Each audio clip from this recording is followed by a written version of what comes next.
میرا نام غزالہ ہے۔ میں 10 سال کی عمر سے بھیک مانگ رہی تھی اور اب میں 18 سال کی ہو چکی تھی۔ ایسے میں بہت سارے لوگ مجھے بری نظروں سے دیکھتے اور ان لوگوں کی بری نظروں کو میں اچھی طرح سے پہچان سکتی تھی۔ میرا بالکل بھی گھر سے باہر نکلنے کا دل نہیں کرتا تھا، لیکن جب میں یہ بات اپنی ماں کو سمجھانے کی کوشش کرتی تو وہ الٹا مجھے ہی باتیں سناتی۔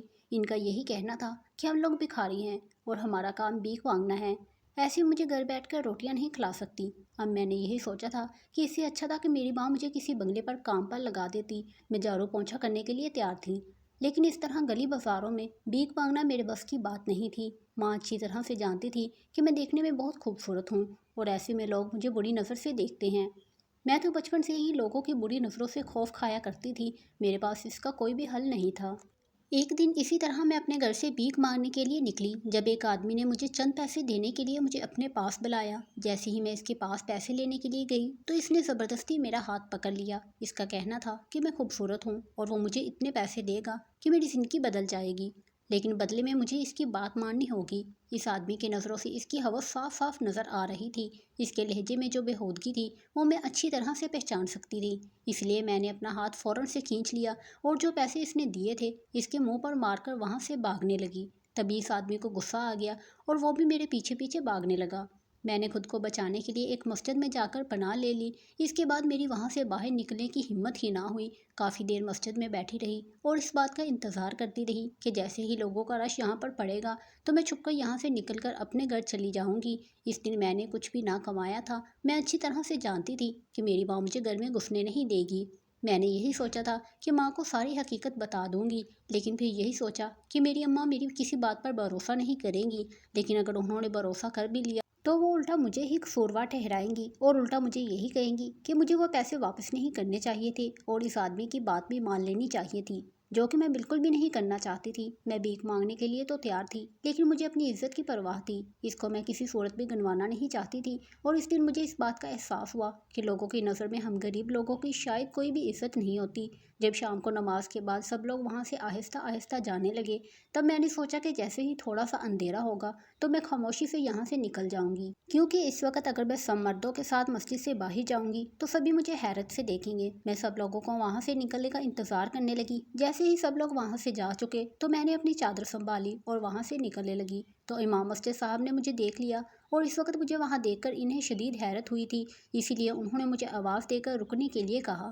میں خاموشی سے وہیں پر کھڑی ہو گئی۔ میں نے انہیں پلٹ کر نہیں دیکھا تھا۔ جب امام صاحب میرے پاس آئے اور مجھ سے پوچھنے لگے کہ میں اس وقت یہاں کیا کر رہی ہوں، پہلے تو میں نے یہ سوچا کوئی نہ کوئی جھوٹ بولتی ہوں، لیکن مسجد میں کھڑے ہو کر جھوٹ بولنا میرے بس میں نہیں تھا۔ میں نے ساری حقیقت امام صاحب کو بتا دی کہ کس طرح سے میں بھیک مانگنے کے لیے سڑکوں اور گلی گلی گئی تھی اور پھر آج جو کچھ میرے ساتھ ہوا تھا۔ میں اس وقت صبح سے لے کر اب تک یہیں پر چھپ کر بیٹھی ہوئی تھی اور اب مجھے اپنے گھر جانا ہے۔ میری بات سن کر امام صاحب خاموش ہو گئے۔ جب میں نے اس سے یہ بات بتائی کہ میری ماں مجھے خالی ہاتھ گھر میں گھسنے نہیں دے گی تو امام صاحب نے اپنی جیب میں سے کچھ پیسے نکال کر مجھے دے دیے۔ اس کا کہنا تھا کہ وہ مجھے میرے گھر چھوڑ دے گا۔ میں خاموشی سے اس کے آگے آگے چلنے لگی تھی جبکہ وہ خاموشی سے میرے پیچھے پیچھے چلنے لگے۔ امام صاحب کا کہنا تھا کہ مجھے کہیں بھی جانے کی ضرورت نہیں ہے، نہ ہی بھیک مانگنے کی ضرورت ہے۔ میں یہاں آ کر ان سے پیسے لے جایا کروں، وہ میری مدد کر دیا کریں گے۔ ایسے میں مجھے گلی گلی جا کر بھیک مانگنے کی ضرورت بھی پیش نہیں آئے گی۔ وہ مجھے میرے گھر چھوڑ کر چلے گئے۔ جبکہ وہ پیسے میں نے اپنی ماں کے ہاتھ پر رکھ دیے تو میری اماں خاموش سی ہو گئی۔ میری اماں نے مجھے کچھ بھی نہ کہا تھا۔ میں سوچ رہی تھی آج تو امام صاحب نے مجھے بچا لیا ہے، لیکن آخر کو وہ کتنے دنوں تک میری یوں مدد کرتے رہیں گے، یہ سوچ کر میں پریشان رہنے لگی تھی۔ لیکن پھر اس دن کے بعد سے میں نے سڑکوں اور گلیوں میں جا کر بھیک مانگنا چھوڑ دیا تھا۔ میں اس مسجد کے باہر جا کر بیٹھ جاتی، وہاں پر بھیک مانگا کرتی تھی اور روزانہ ہی امام صاحب مجھے کچھ پیسے دے جایا کرتے تھے۔ اس کے بعد بھی میں وہیں پر بیٹھی رہتی اور کہیں نہ جاتی اور وہی پیسے لے کر گھر آ جاتی اور خاموشی سے ماں کے حوالے کر دیتی۔ ایسے میں نہ تو مجھ سے کوئی سوال کرتی تھی، نہ ہی مجھے در در کی ٹھوکریں کھانی پڑتی تھی۔ اب تو میں نے یہ معمول بنا لیا تھا، میں روزانہ ہی مسجد کے باہر جا کر بھیک مانگنے لگتی تو روزانہ ہی امام صاحب مجھے پیسے دے دیا کرتے تھے اور مجھے یہی کہا کرتے تھے کہ مجھے کہیں جانے کی ضرورت نہیں ہے، بلکہ وہ تو مجھے یہ بھی کہا کرتے تھے کہ مجھے یہاں پر آ کر بھیک مانگنے کی بھی ضرورت نہیں، وہ خاموشی سے ہمارے گھر پیسے دے دیا کریں گے۔ لیکن میں نے ان کو منع کر دیا کیونکہ میں اچھی طرح سے جانتی تھی کہ اگر امام صاحب نے ہمارے گھر آ کر پیسے دیے تو میری ماں وہ پیسے بھی رکھ لے گی اور مجھے بھی کام پر بھیج دے گی۔ ایسے میں وہ جس مقصد کے لیے میری مدد کرنا چاہتے تھے ان کا وہ مقصد پورا نہیں ہوگا۔ کیونکہ میری ماں بہت زیادہ لالچی تھی۔ ان کی لالچ سے تو میں بچپن سے ہی واقف تھی کہ انہیں زیادہ سے زیادہ پیسے کی تلاش ہوتی ہے۔ میں نے امام صاحب سے کہا کہ میں یہاں سے آ کر خود بھیک مانگ کر پیسے لے جایا کروں گی، ایسے میں انہیں میرے گھر جا کر پیسے دینے کی ضرورت نہیں ہے۔ میری بات کو سمجھتے ہوئے انہوں نے بھی اس بارے میں کچھ نہیں کہا اور خاموش ہو گئے۔ اب تو میں نے روزانہ ہی مسجد کے باہر جانا شروع کر دیا تھا اور وہاں جا کر میں بھیک مانگنا شروع کر دی تھی۔ مجھے کہیں اور جانے کی ضرورت ہی پیش نہ آتی تھی اور وہاں سے مجھے پیسے بھی مل جایا کرتے تھے۔ امام صاحب کے علاوہ وہاں پر آنے والے اور لوگ مجھے تھوڑے بہت پیسے دے دیا کرتے تھے جن سے میرا کام ہو جایا کرتا تھا اور اماں بھی مجھ سے خوش ہو جاتی۔ مجھے یہاں آتے آتے لگ بھگ 1 مہینہ گزر چکا تھا۔ اب تو مجھے ایسا لگتا تھا جیسے مجھے امام صاحب سے محبت ہو گئی ہو۔ وہ بھی جوان تھے، میں ان کی زندگی میں شامل ہونا چاہتی تھی، لیکن جب بھی میں یہ بات سوچتی، ساتھ ساتھ یہ بھی سوچتی کہ میں تو بکھارن ہوں، بھلا وہ مجھ سے شادی کیوں کرے گا؟ وہ تو کسی ایسی لڑکی سے شادی کرے گا جو کہ 7 پردے میں رہنے والی ہو اور نیک اور پارسا ہو۔ شاید میں تو اس کے قابل بھی نہیں تھی۔ کافی دن تو اس بارے میں سوچتی رہی کہ آخر میں اس سے بات کروں یا نہ کروں۔ مجھے یہی ڈر تھا کہ اگر میں نے اس سے بات کی تو وہ تو مجھ سے شادی کرنے سے صاف صاف انکار کر دے گا، لیکن اس کے باوجود بھی میں نے بات کرنا مناسب سمجھا اور میں نے ارادہ کر لیا۔ میں نے یہی سوچا تھا کہ ایک بار کہہ کر دیکھنے میں کیا حرج ہے، مجھے اپنی محبت کا اظہار تو کرنا چاہیے، ہو سکتا ہے کہ وہ کچھ سوچتے ہوئے میری محبت کو قبول کر لے اور میری زندگی ہی بدل جائے۔ میں نے ہمت جمع کر کے امام صاحب سے یہ بات کہہ دی تھی کہ مجھے اس سے محبت ہو گئی ہے اور میں ہمیشہ ہمیشہ کے لیے اس کی زندگی میں شامل ہونا چاہتی ہوں۔ میں نے امام صاحب سے کہا تھا کہ مجھ سے شادی کر لو، میں بھیک مانگنا چھوڑ دوں گی، مگر مجھے اس وقت بڑی حیرت ہوئی جب امام صاحب فوراً مان گیا۔ میں تو یہ سوچ رہی تھی کہ میری بات سنتے ہی انکار کر دیں گے اور میری اچھی خاصی بے عزتی کریں گے، مجھے یہاں سے نکال دیں گے اور مجھے یہی کہیں گے کہ میری ہمت کیسے ہوئی یہ بات کہنے کی۔ لیکن اس نے تو مجھے حیران کر دیا تھا۔ میری خوشی کا تو کوئی ٹھکانہ نہیں تھا، لیکن ساتھ ساتھ مجھے حیرت بھی ہو رہی تھی کہ اس طرح سے اچانک سے اور اتنی جلدی کیسے مجھ سے شادی کرنے کے لیے راضی ہو گیا، جبکہ وہ تو میرے بارے میں سب کچھ جانتا تھا کہ میں ایک بھیک مانگنے والی لڑکی ہوں اور در در کی ٹھوکریں کھا چکی ہوں، لیکن پھر بھی اس نے شادی کے لیے ہاں کر دی تھی۔ خیر میں نے اسے یہی کہا کہ وہ میرے گھر آ کر میری امی سے میری شادی کی بات کر لے اور پھر خاموشی سے مجھ سے نکاح کر کے مجھے اپنے ساتھ اپنے گھر لے جائیں۔ میری بات مانتے ہوئے اگلے ہی دن وہ ہمارے گھر پر موجود تھے، لیکن مجھے اس بات پر بہت حیرت ہوئی تھی کہ میری اماں، جن کے بارے میں مجھے لگتا تھا کہ وہ مجھے اس گھر سے نکالنا چاہتی ہیں کیونکہ مجھے بوجھ سمجھتی تھی، انہوں نے تو اس رشتے سے صاف صاف انکار کر دیا۔ ماں کا کہنا تھا کہ انہیں اپنی بیٹی کی شادی نہیں کرنی، جب کرنی ہوگی تو وہ خود ہی کوئی مناسب سا رشتہ دیکھ کر دیں گی۔ مجھے ماں سے اس بات کی بالکل بھی توقع نہیں تھی کہ وہ اس بات سے کیسے انکار کر سکتی ہیں۔ وہ امام ہمارے گھر سے خاموشی سے چلا گیا۔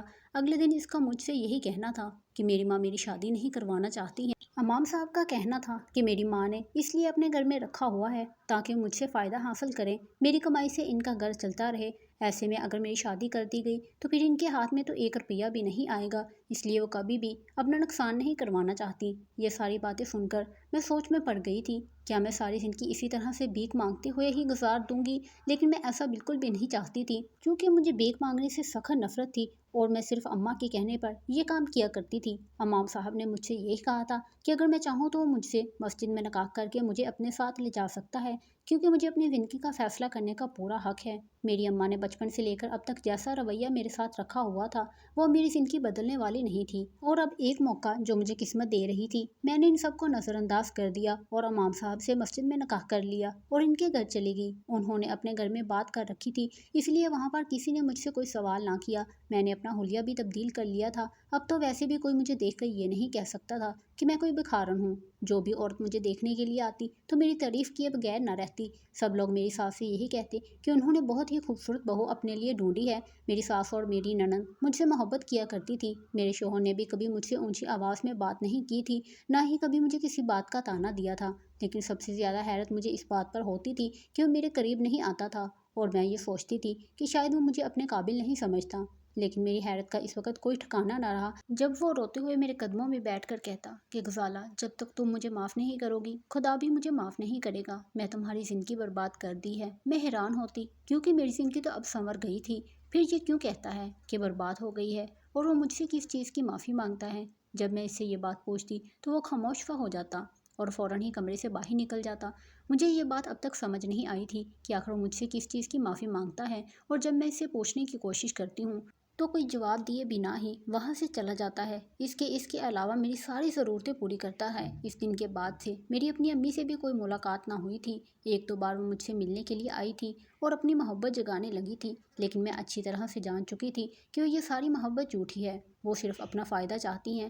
حقیقت میں تو میں ان کے لیے صرف کمانے کا ایک ذریعہ تھی۔ مجھ سے جتنا ہوتا تھا میں ان کو پیسے دے دیا کرتی تھی۔ ہماری شادی کو اب 1 مہینہ ہی گزرا اور پچھلے 1 مہینے سے یہی ہو رہا تھا کہ میرا شوہر میرے قریب نہ آتا، بس قدموں میں گر کر بیٹھ جاتا اور روتے ہوئے کہتا تھا کہ میں نے تمہاری زندگی برباد کر دی ہے، اور پھر وہ مجھ سے معافی مانگتا۔ وہ مجھ سے یہی کہتا تھا کہ اگر میں اسے معاف نہیں کروں گی تو اللہ بھی اسے معاف نہیں کریں گے۔ مجھے کچھ بھی سمجھ نہ آتی، اور پھر ایک دن اچانک میرے شوہر کا انتقال ہو گیا۔ میرے اوپر تو غم کا پہاڑ ٹوٹ پڑا۔ وہی تو میری زندگی کا واحد سہارا تھا، اسی نے تو مجھے زمانے کی کڑی دھوپ سے بچایا تھا۔ میرے شوہر کے مرنے کے کچھ دن بعد میری ننند مجھے ایک شاپر دے کر بولی، بھابی خدا کے لیے آپ میرے بھائی کو معاف کر دینا، اب تو وہ مر گیا ہے۔ اس کی بات سن کر میں کافی حیران ہوئی تھی، اور جو ہی میں نے وہ شاپر کھول کر دیکھا تو میری روح لرز گئی، کیونکہ واقعی وہ میرا مجرم تھا۔ 7 سال کی عمر میں میرے ساتھ جو کچھ بھی ہوا تھا اسے میں ابھی تک نہیں بھول پائی تھی، اور اس نے میری زندگی بالکل ہی بدل کر رکھ دی تھی۔ مجھے آج بھی اپنے بچپن کا وہ بھیانک واقعہ یاد ہے۔ میں اپنے ماں باپ کی لاڈلی بیٹی تھی۔ بچپن میں مجھے کسی چیز کی بھی پرواہ نہ ہوتی تھی اور نہ ہی کسی چیز کی فکر رہتی تھی۔ ایک دن اسی طرح میں اپنی ماں کے ساتھ بازار گئی، اور اس بازار کے رش میں میرا ہاتھ میری ماں کے ہاتھ سے چھوٹ گیا اور میں اپنی ماں سے الگ ہو گئی۔ میری ماں نے مجھے ڈھونڈنے کی بہت کوشش کی، یہ بات تو میں اچھی طرح سے جانتی تھی، لیکن اس کے باوجود وہ مجھے ڈھونڈنے میں ناکام رہی تھی۔ میں نے بھی اپنی ماں کو تلاش کرنے کی بہت کوشش کی تھی۔ وہاں پر جو بھی عورت مجھے نظر آیا کرتی تھی، اس کے چہرے کو تو میں غور سے دیکھتی، لیکن کبھی بھی مجھے میری ماں نہ ملی تھی۔ شام ہونے والی تھی، میں بازار سے نکل کر ایک کونے میں بیٹھ کر رونے لگی تھی، جب وہاں پر ایک 16 سالہ لڑکا میرے قریب آ کر بیٹھ گیا تھا اور مجھ سے میرے رونے کی وجہ پوچھنے لگا تھا۔ میرے لیے تو وہ اس وقت کوئی فرشتہ تھا جس نے مجھ سے میرا مسئلہ پوچھا تھا۔ میں اس کی طرف غور سے دیکھنے لگی۔ وہ لڑکا مجھے اچھا معلوم ہو رہا تھا۔ میں نے اسے اپنا سارا مسئلہ بتا دیا کہ میری اماں مجھ سے جدا ہو گئی ہیں، میں کب سے ان کو تلاش کرنے کی کوشش کر رہی ہوں۔ اس لڑکے کا کہنا تھا کہ وہ مجھے میری ماں تک پہنچا دے گا، میں اس کے ساتھ چلوں، اور میں اس وقت بچی تھی۔ اس کی بات مانتے ہوئے میں اس کے ساتھ چل پڑی۔ وہ میری سب سے بڑی غلطی تھی جس نے میری زندگی تباہ کر کے رکھ دی تھی۔ وہ لڑکا مجھے اپنے ساتھ کسی اور جگہ پر لے آیا تھا جہاں پر میرے اور اس کے علاوہ اور کوئی بھی موجود نہ تھا۔ وہ ایک غیر آباد سی جگہ تھی، کیونکہ میں اس وقت بچی تھی اور کوئی چیز سمجھتی بھی نہیں تھی، اور میری اس ناسمجھی کا فائدہ اٹھاتے ہوئے اس لڑکے نے میرے ساتھ وہ کیا جو وہ کرنا چاہتا تھا۔ اس نے ایک معصوم بچی کے ساتھ ظلم کیا تھا۔ وہ لڑکا مجھ سے کافی سال بڑا بھی تھا اور سب کچھ اچھے سے سمجھتا تھا۔ میں بچی ضرور تھی، لیکن میں اتنا تو سمجھ چکی تھی کہ میرے ساتھ جو بھی ہوا ہے وہ بہت ہی برا ہوا ہے، کچھ بھی ٹھیک نہیں ہو رہا۔ میں نے اپنے آپ کو بچانے کی بہت کوشش بھی کی، لیکن میں اس سب میں ناکام رہی تھی، اور میں اس رات اس انسان کی ہوس کا نشانہ بن گئی۔ مجھے تو اس انسان اور حیوان کا چہرہ بھی یاد نہیں تھا کہ آخر وہ کون تھا۔ اس کے بعد اس نے مجھے اپنے گھر سے کہیں دور لے جا کر باہر پھینک دیا تھا، اور وہاں سے مجھے مانگنے والے اٹھا کر اپنے ساتھ لے گئے تھے۔ مجھے نہیں معلوم تھا کہ میں اپنی ماں سے جدا ہو کر کہاں گئی تھی، اور اس کے بعد سے میری زندگی مکمل طور پر بدل گئی تھی۔ ان لوگوں نے مجھے اپنے گھر میں پناہ تو دے دی تھی اور مجھے بھیک مانگنے پر لگا دیا۔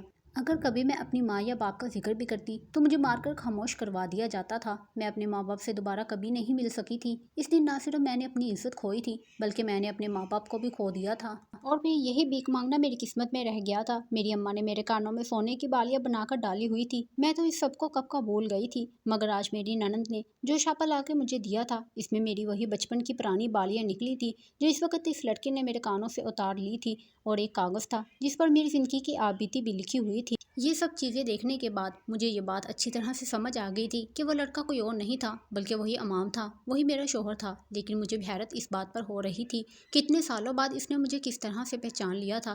میں یہی سوچ رہی تھی، تب میری ننند نے مجھے ساری حقیقت بتائی۔ اس کا کہنا تھا کہ اس واقعے کے بعد اس کا بھائی بہت ہی بے چین اور بے سکون رہنے لگا تھا۔ ڈاکٹرز کے پاس بھی اس کا علاج نہیں تھا۔ پتہ نہیں کیا چیز میرے بھائی کو ہر وقت تنگ کرتی رہتی تھی۔ وہ تو پاگل ہونے والا تھا۔ اس نے مجھے ڈھونڈنے کی بہت زیادہ کوشش کی تھی، مگر میں اسے نہ ملی تھی۔ اس کا کہنا تھا کہ میرے چہرے کے دائیں طرف جو نشان بنا ہوا ہے یہ وہی نشان تھا جسے دیکھ کر وہ مجھے پہچان گیا تھا۔ میری ننند مجھے غور سے دیکھنے لگی اور کہنے لگی کہ اسے اپنی غلطی کا احساس ہو گیا تھا۔ اس کا کہنا تھا کہ اس نے انجانے میں بہت بڑی غلطی کر دی ہے، بہت بڑا گناہ کر دیا ہے، اور اس کے گناہ نے اس کی پوری زندگی بدل کر رکھ دی۔ شاید اسے اپنے گناہ کا کبھی احساس نہ ہوتا، لیکن کچھ ایسا ہوا کہ اس کی چھوٹی بہن کو بھی گھر سے اغوا کر لیا گیا تھا، اور اس کے ساتھ بھی کسی نے یہی سب کچھ کر دیا تھا جو اس انسان نے میرے ساتھ کیا تھا۔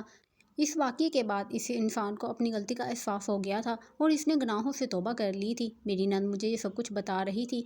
کہنے لگی کہ اس دن کے بعد سے اس نے عہد کر لیا تھا کہ وہ کوئی بھی گناہ نہیں کرے گا، یہی وجہ تھی کہ جس نے دین کا راستہ اختیار کر لیا۔ میری نند مجھے بتا رہی تھی تو ساتھ ساتھ اس کی آنکھوں سے آنسو بھی بہتے جا رہے تھے۔ اس کا کہنا تھا کہ اس کے بھائی نے اللہ سے معافی مانگ لی تھی، لیکن اس کے باوجود بھی وہ بے چین رہتا تھا۔ اس کا کہنا تھا کہ جب تک میں اسے معاف نہیں کروں گی اسے سکون نہیں ملے گا۔ اور پھر اس نے مجھے اپنی مسجد میں دیکھا تو وہ مجھے فوراً پہچان گیا تھا کہ میرے چہرے پر ابھی بھی وہ نشان موجود تھا جو کہ بچپن میں ہوا کرتا تھا۔ یہی وجہ تھی کہ اس نے مجھ سے شادی کی تھی اور وہ مجھ سے معافی مانگتا تھا۔ مجھے سچائی نہیں بتانا چاہتا تھا کہ اگر میں نے سچائی جان کر اسے معاف نہ کرتی تو وہ اللہ تعالیٰ کو کیا منہ دکھائے گا۔ میری نند نے مجھ سے ہاتھ جوڑ کر معافی مانگی تھی، میرے پاس تو بولنے کے لیے کچھ بھی نہیں تھا۔ اس واقعے کو میں کیسے بول سکتی تھی؟ اس نے تو پوری زندگی بدل کر رکھ دی تھی، لیکن میں یہ نہیں جانتی تھی کہ میرا گناہ گار وہی انسان ہے جس میں اپنا مسیحا سمجھ رہی تھی۔ اپنے دل کو بڑا کرتے ہوئے میں نے اسے معاف کر دیا، صرف اور صرف یہ سوچ کر کہ اس نے برے وقت میں میرا ساتھ دیا تھا۔ میری نند اور میری ساس کا یہ کہنا تھا کہ میں یہاں پر رہ سکتی ہوں، وہ مجھے یہاں سے جانے کے لیے مجبور نہیں کریں گی اور میری پوری ذمہ داری اٹھانے کے لیے بھی تیار تھے، لیکن میں اپنے ماں باپ سے ایک بار ملنا چاہتی تھی۔ مجھے اپنے گھر بار کے بارے میں زیادہ تو یاد نہیں تھا، لیکن جو کچھ بھی اب تک یاد تھا میں نے وہ سب کچھ بتا دیا تھا۔ سب لوگوں نے میرے گھر والوں کو ڈھونڈنا بھی شروع کر دیا تھا۔ کچھ وقت کے انتظار کے بعد میرے اماں ابا کا پتہ چل گیا تھا، پھر میں ان کے پاس چلی گئی تھی۔ اس دن میری ماں کے لیے خوشی کا کوئی ٹھکانہ نہیں تھا۔ ان کا کہنا تھا کہ انہوں نے مجھے کہاں کہاں تلاش نہیں کیا، کیسے کیسے وہ بے چین رہی تھی، لیکن مجھے ڈھونڈنے میں ناکام رہی تھی۔ میں اس دن بہت خوش تھی۔ پھر کچھ سال بعد میرے لیے بہت ہی اچھے گھر سے رشتہ آیا تھا۔ میرے ماں باپ نے وہ رشتہ دیکھ کر ہاں کر دی تھی اور میری شادی کر کے مجھے رخصت کر دیا تھا۔ آج میں بھی اپنی نئی زندگی میں بہت زیادہ خوش ہوں۔ آخر میں بس اتنا کہوں گی کہ اپنے بچوں کو اگر اپنے ساتھ گھر سے باہر کہیں لے کر جائیں تو ان پر نظر رکھا کریں اور 1-2 منٹ کے لیے بھی ان سے غافل نہ ہوا کریں، انہیں اکیلا نہ چھوڑا کریں، کیونکہ 1 منٹ کی بھی لاپرواہی آپ کے بچوں کو آپ سے ہمیشہ ہمیشہ کے لیے دور کر سکتی ہے، جیسا کہ میرے ساتھ ہوا تھا۔